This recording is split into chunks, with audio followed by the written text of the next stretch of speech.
விஜய் சேதுபதி நடித்த சிறந்த படங்கள் என்ன அப்படிங்கிறத பற்றி இந்த வீடியோவில் பார்ப்போம்.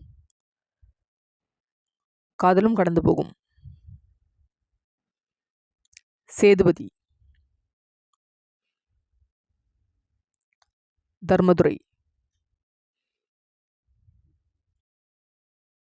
விக்ரம் வேதா, நடுவில் கொஞ்சம் பக்கத்தை காணோம்,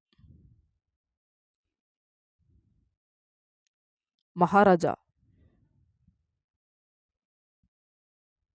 சூதுகவும், பண்ணையாரும் பத்மினியும்,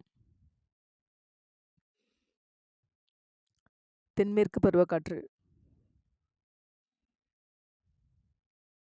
சுந்தரபாண்டியன், கடைசி விவசாயி, சூப்பர் டீலக்ஸ். இந்த வீடியோ பிடிச்சிருந்தா லைக் பண்ணுங்கள், ஷேர் பண்ணுங்கள், சப்ஸ்கிரைப் பண்ணுங்கள். நன்றி.